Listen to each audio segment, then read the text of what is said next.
This lesson is on adding rows to a table. Now, we're going to use a form here to enter a new author in the authors table. You can see that we have 23 authors here currently, and we're going to try to add to that. Let's move back up. So the social security number is a primary key of the author table, so we need to enter it. A totally made-up number. Let's enter my name. And now I'm going to click the Add Author button. Click. So it says Author Added, Perry Steve. Look what I did here. I made this red here. I actually refreshed the table. When I clicked this button, we went back to the server, ran the same program, collected the form information, added it to the table, and then reselected from the table and displayed all the authors. Just for a visual cue, I decided to make the social security number appear as red so we could easily spot it. Let's try one more just for fun. Jane Jones. Add the author. Added Jane Jones, and now we see the number up here and Jane Jones, and now we have 25 authors in the author table. Let's look at the code.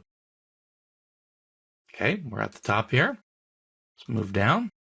You can see I'm using styles, and I put the styles this time just in the style section of the page, just to make it a little easier for us to see here in one file.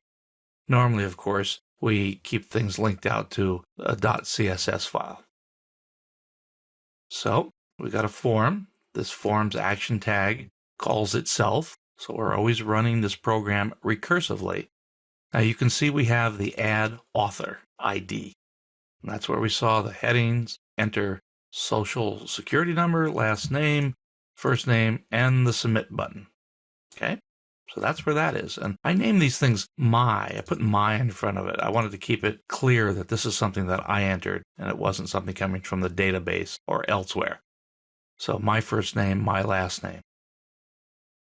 Here is the connection to the database, just like we've been doing.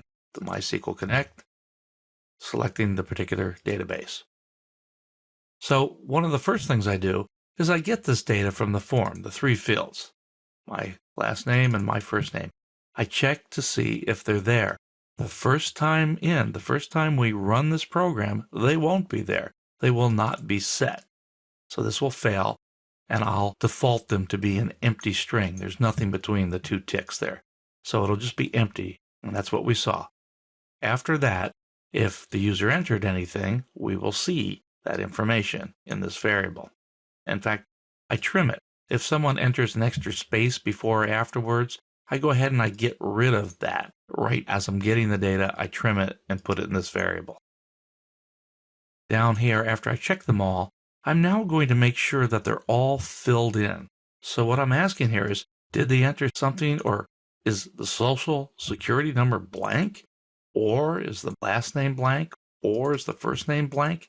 If any of those are true, I'm setting a return code just to be empty.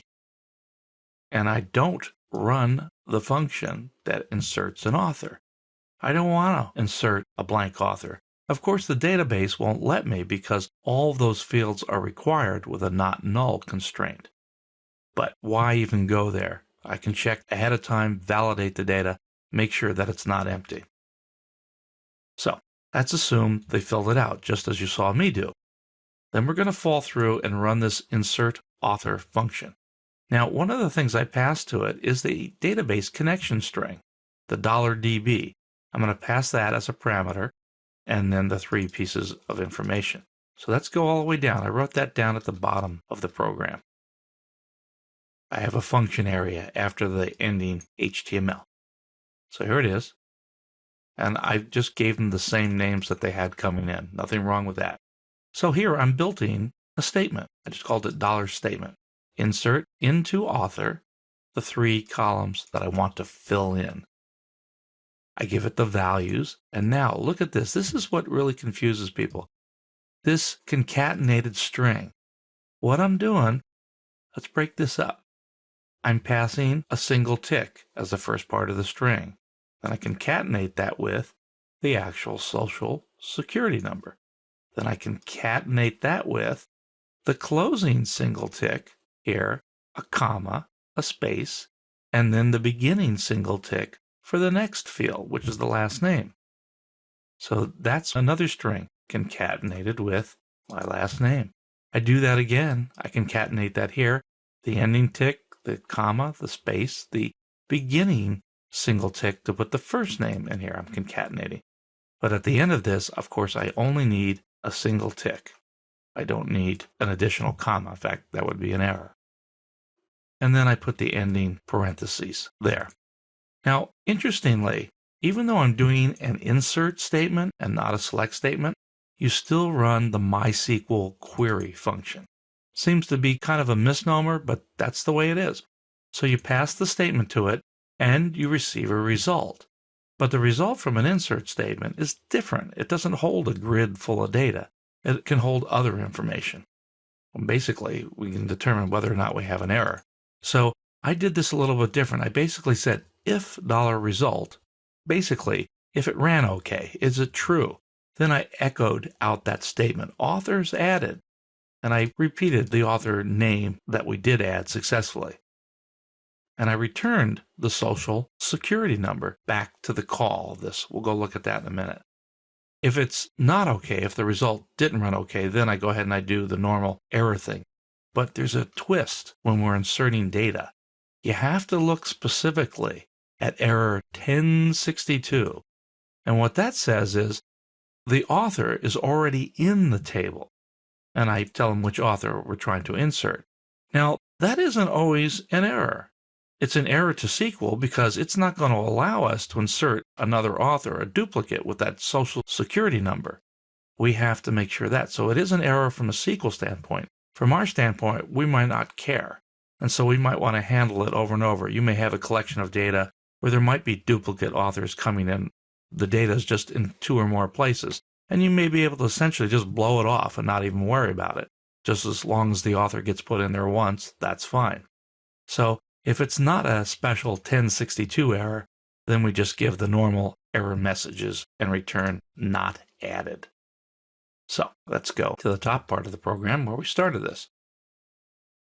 Here it is. So now we have return code. It's either not added or it has the social security number in it, one or the other. We fall through to the select statement, right? Pretty straightforward. I'm selecting all the authors. I'm not even passing any information to the select statements. So we run it with the MySQL query, get the result, the normal routine, error message. Come down here, we're building a table just like we have in the past. We use the for loop, alternating colors on the rows. Life is good. We fetch the result. This time we're displaying the social security number, last name, and first name. We're not displaying the state code like we did in previous examples. Now, look at this, though. If the return code, remember we returned the social security number, equals the social security number that came back from the database, go ahead and make it red. Remember how I said I made it red? Kind of highlight it in the table, make it easy to stand out. So I made the color of the text red, not the background color, but the text color red on that particular social security number. And then we got out of there, did the table, and it's just what we've seen over and over again. We close out the table, print it out, and life is good. That ends our lesson on inserting data into a table using MySQL in PHP.